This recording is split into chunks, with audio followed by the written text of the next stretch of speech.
being a black sheep, right? My whole entire life, I've been the black sheep. I think what started off with the black sheep situation is that I've never believed in what a whole group of people would say. I will always do the opposite because I always felt that there was more to going the right direction when everybody was going the wrong direction, right? As you can see in this day and age, like I got family members who, have made commitments and have made decisions based on everybody else's decision because they felt that these people had their best interests at heart. But you got to understand something. Just because you may think that person may have your best interests at heart, overall may not, because they don't even have their best interests at heart. You know what I mean? And they don't want to give you better advice. They rather have you go down the same rabbit hole. I've never been that person. I've always been very highly observant. Have I dibbled and dabbled in it? Yes, I have. I think that's what got me into the relationship I had with my ex, my baby mother, because I was looking for traits off of situations of what I felt that my mother had. You know what I mean? And over time, I realized the toxicity that I dealt with from seeing things in the past, and I'm not going to go into a whole thing of that, but just seeing that and then realizing that some of the stuff was also a lot that, my ex had, it made me dabble into that situation. But, that's neither here or there. Once I got out of it, I realized that some things that you idolize and analyze and look up to and thinking like that's the all be all, you can't do that. You know what I mean? You have to have an open mind. Even family members who have certain belief systems, some of them believe that they're awakened, and I got nothing against the awake crew, whatever the case may be. I dibbled and dabbled in all of that. Didn't get me anywhere. And pretty much I became the black sheep because I literally follow Christ, but I follow Christ to a high regard. I don't play when it comes to the Lord. You know what I mean? And I remember telling my mom, before, when I was like in as a teenager, I was a person who really didn't like school. Like I saw myself in college, but I just did not like school. I could see like elementary school getting the fundamentals of understanding and learning the mathematics, the reading, you know what I mean, science, history. You know what I'm saying? Stuff like that. And then getting into junior high, kind of like, I felt like that was like the finalization of what really was necessary, in my opinion, right?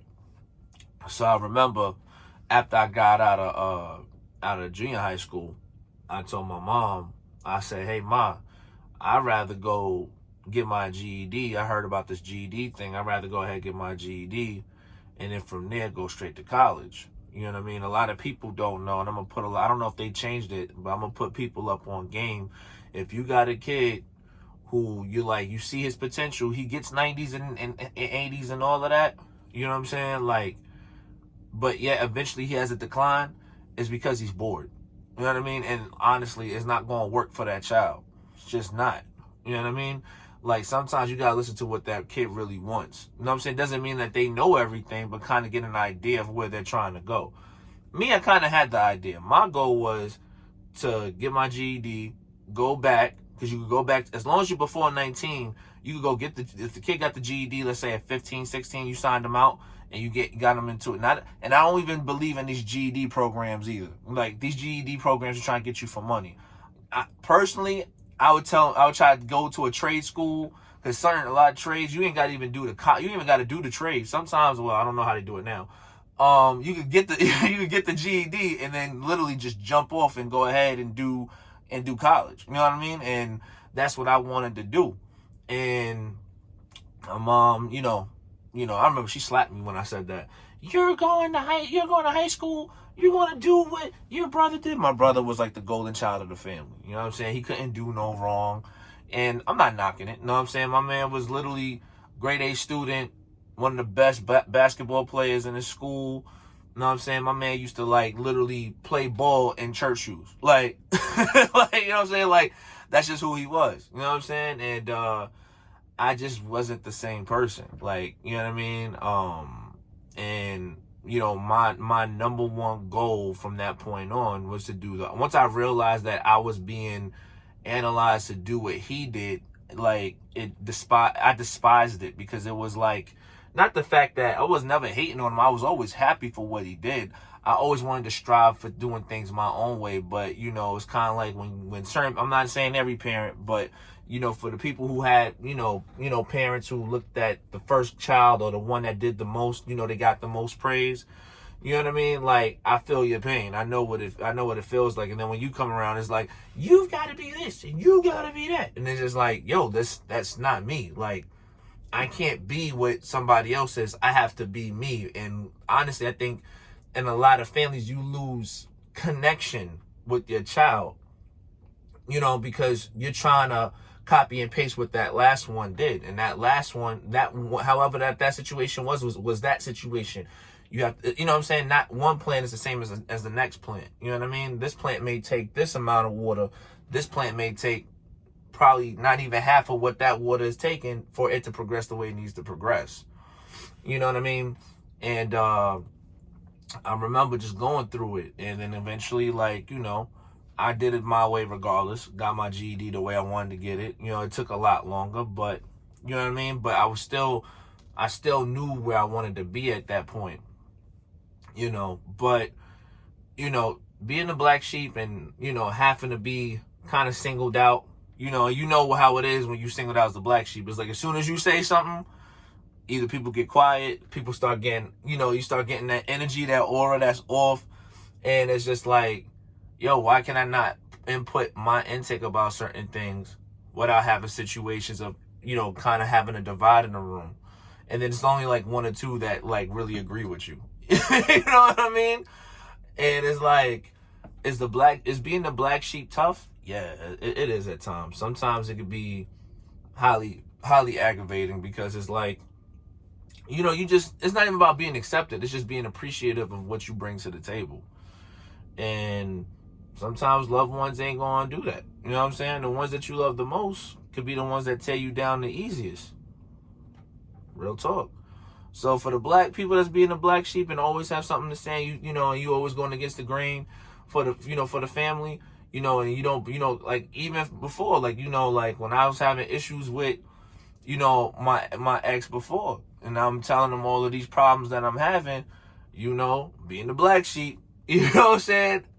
They didn't believe anything I had to say. But as soon as she said something, it was like golden. It was like, and then pretty much had situations being said you act like your father, this, that, and the third. And you're not your dad at all. You know what I'm saying? And it was just having those situations and, people talking ways like that. They don't know, as a kid, it triggers you a certain way and it makes you, kind of what's the word?